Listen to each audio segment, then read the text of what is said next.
I served in the Air Force for 2 years and 9 months. And I went to basic training at Lackland Air Force Base in San Antonio, and then tech school, and then I went straight overseas into the Philippines and then eventually to Nam. I was a recep engine mechanic, and once I turned 18, I had the opportunity, because I was old enough to change my AFSC, and I moved into a combat role of recon, pararescue, and medical evac. I can't say that I was in combat as much as the ground troops were. I didn't have that day-to-day pressure, but I saw enough of it to realize just how devastating it was to a lot of young men. Again, I was 17 years old, and most of the men I served with were between the ages of 17 and 23. So they were just kids when they hit that curtain of war, especially during tech in 1968. It was just crazy over there. When I got home and I got out of the taxi, being not from the world, okay, I had a lot of clothes made in Southeast Asia, in Thailand, the Philippines. So I remember my dad was sitting on the porch. And when I got out of the taxi, I had on a multicolored shirt. I think it was some orange bell bottoms and some shoes I had made in the Philippines.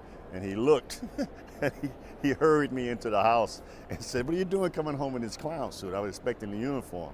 But the transition was great. I knew some guys met some hostility. They were called baby killers. I never experienced any of that. So transitioning that back to a civilian life, my dad, being a World War II vet, he recognized something in me that he felt he needed to correct. He said I had an edge. I was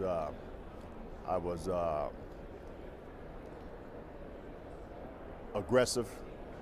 I guess I was harboring some feelings that I didn't recognize, but he did. He took me to veterans groups, and he just worked me through those issues. He just hung out with me until he thought I was okay. I came back, I went to work for Chrysler's. I didn't particularly like the plant, and I was taking tests for different trade unions, and the test scores started coming back, and the first one I took was with Plumber Local 98.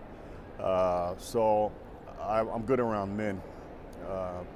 I have an uncanny ability to take men and lead them toward work and to organize and to move projects forward in a very expedient manner. So my work career has been nothing but excellent. I've worked for companies like Bechtel, Perini, Mechanical Super, project managers. I did it all. When I went from the top of the mountain to the bottom of the valley, and it happened real quick.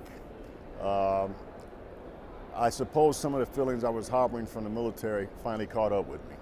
I was diagnosed in the military as passive aggressive, and it's like when I can take so much, and then when I got enough, I just ended. My marriage ended.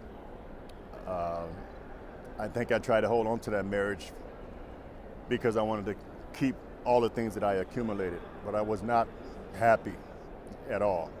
So when it ended, I gave all that up, and I ended up on the street. It was self-imposed. I had relatives that were willing to take me in, and I had some good friends that were willing to do that.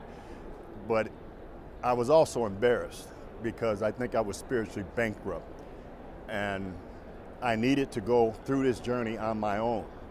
The Detroit Rescue Mission provided a haven in which I could reconnect spiritually with God, and I could examine my life up to that point of April 19, 2013. From that, and it was like a rebirth. I often refer to the Detroit Rescue Mission as a juniper tree, and that I was Elijah, and my spirit and my faith was broken. And when I came under the rest under that juniper tree, they fed me manna from heaven.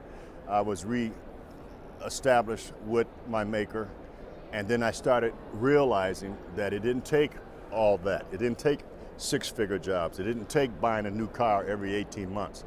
I saw literally gold on the streets of Detroit, so I started plotting towards that. I accomplished, I got my asbestos abatement contractor's license. I had my builder's license in about 2 weeks after I tested out with the state. I'm already a licensed master plumber with the state of Michigan. And all the experiences that I had prior to me going to my knuckles are now paying great dividends because I'm moving into entrepreneurship. It couldn't happen at a better time. I don't think that if I had the resources that I have now at 35, that I would be able to accomplish what I've accomplished in so fast in about a 16-month period. I think because I'll soon be 65 in January, that most people have a 5, 10, and 15-year business plan. I got an 18-month business plan, and I know that it's going to be a success. Detroit Public Television is proud to honor veterans by sharing their stories of service.